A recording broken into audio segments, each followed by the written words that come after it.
Guys, may nakita ako dito sa ano ko, sa terrace ng kwarto ko. Ayan. Ayan. Ano, namatay na kanang kalapati. Ayan. Is it kalapati or parang anong tawag doon, yung pigeon? Ayan. Parang ganun din yun, di ba? Parang, yan patay na siya. Ayan. Pasensya na kayo, ang dumi. Ayan kasi sinilip ko siya. Hindi ko talaga siya nililinis dito, yung terrace na sa kwarto ko. Ayan. Nilagyan ko siya ng takip, which is meron niyang kortina. Ayan. May kortina yan. Kaso, inano ko muna yung kortina. Tinanggal ko kasi naisipan ko na linisin ko. Sabi ko linisin ko kaya kasi magwi-winter na, 'di ba? So naisipan ko na linisin. So kaya sinilip ko. Ayun, sabi ko, bala, may namatay palang diyan. Ibon. Ayan. Sabi ko, hala. Ang dumi-dumi talaga, 'di ba? Hindi ko talaga siya nililinis. Kasi pero ngayon winter na, linisin ko siya. Kasi ako tinakpan ko kasi yan. Ayan tinakpan ko siya ng ganito. Yung glass. Ayan, glass yan siya. Tapos, tinakpan ko dahil ako kasi yung tao na yung tawag nun, yung mas gusto ko yung dark. Yung dark room good. Mas gusto ko yun. Ayoko yung may liwanag. Gusto ko madilim na na kwarto, ganan. Ayan. So ayun, tinakpan ko kasi pagka yung 'di ba usually yung duty ko is usually panggabi ganyan. So umaga talog pa ako. So ngayon dahil maliwanag na nga siya masyado, gusto ko pang matulog. Hindi ako makakatulog kasi may parang liwanag ganyan. So kaya tinakpan ko. And then hindi ko siya nililinis dito kasi lagi namang maraming nagtatambay na ibon. So ayun, sabi ko wag na lang linisin diyan ganyan.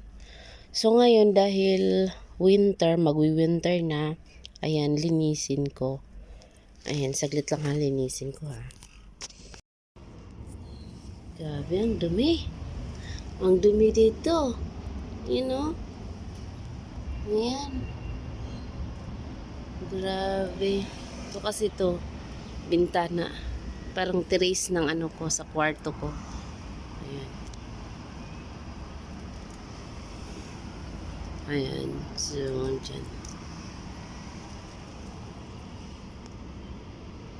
So, linisin ko muna.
Dami ko palang linisin. Yun, kahit yung glass, anuhin ko yan. Punasan ko yan. Ayan. Kasi talagang parang nila to dito. So pagka nilinis mo araw-araw, nasisira din kasi yung hinaharang ko. So, Pagka mag-ano ako dito, so kailangan kong masira talaga yung nilalagay ko na harang sa ano. Kasi dinikit ko lang yun siya eh. Kasi hindi kaya kahit makapal na yung kortina ko. Hindi pa rin kaya na ano, hindi pa rin kaya na anuhin ba? Labas pa rin yung ano, sobrang kapal na yun ng ano ko ha, sobrang kapal yun ng kortina ko. Kaso lang, nalabas pa din talaga yung ano, yung ilaw ba? Ay liwanag, ilaw. Liwanag. So yun. Wait lang ha. Nakakita pa ako ng itlog. Oh. May itlog pa ng ano dito. Actually, last time, nanganak sila. May maraming anak. Ayan, itlog. Oh. Ayan. Itlog ng pigeon. Ayan. Ayan, pasensya kayo kasi natanggal ko na yan siya doon, no. Hindi ko kayo madala sa ano talaga kasi ang dumi. So nahirapan ako maghawak ng cellphone tapos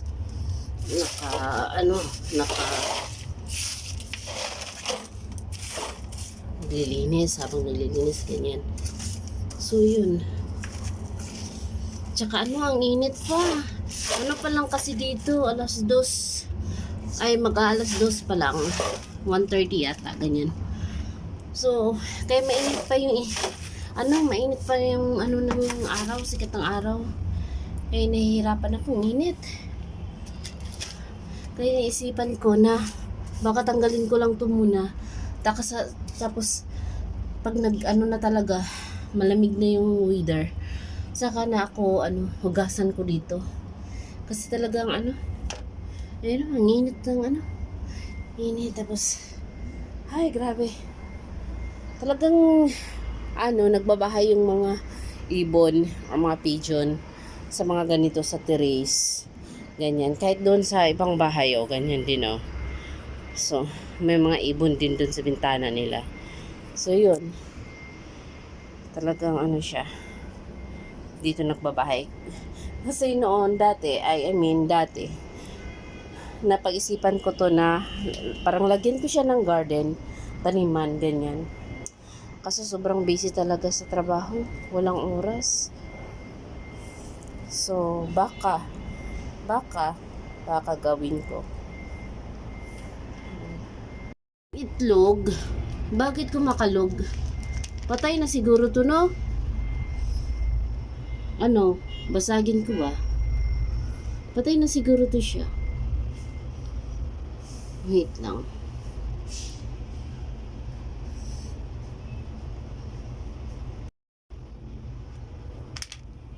Patay na siguro kasi kalog na siya. Yun. Patay na talaga siya. Ayan. Wala na. Diba? Yun na nga. Ayan. Nakuha ko na yung mga dumi-dumi na sobrang dumi. Pero, need ko siya hugasan yun. Kasi talagang kailangan matanggal yung mga ipot ng ng mga ibon. Yun. So, nag-decide ako na hindi ko na muna hindi ko na muna hugasan yan kasi sobra talagang init. Grabe ha. Sobrang init ha. Ayan.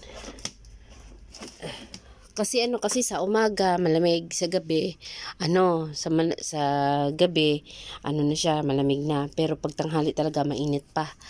So yun. So pagka winter na talaga saka ko siya linisin ng mabuti. Ayan. Sobrang haba ng kortina na yan. At ang kapal. Kaso lang na pa rin yung ilaw napasok. Ay yung ilaw, yung liwanag. Ayan, napasok pa din. So, yun. Tinakpan po siya para mas dark talaga siya pagka pinatay ko na yung ilaw. Gusto ko kasi matulog yung talagang madilim. Yung super dark. Yan. So, nakaka-relax ako. So, yun. Ayan, may halaman din naman ako dito. Ayan, so, yun. So, yun lang muna for today. For today's video, yun lang muna. Ay, pakita ko na lang din ulit sa inyo pag hugasan ko na yung ano doon, yung tawag nun, yung ano ko. So, yun lang muna. Ayan. For today's video. Ayan. Ayan. So, thank you for watching. Bye.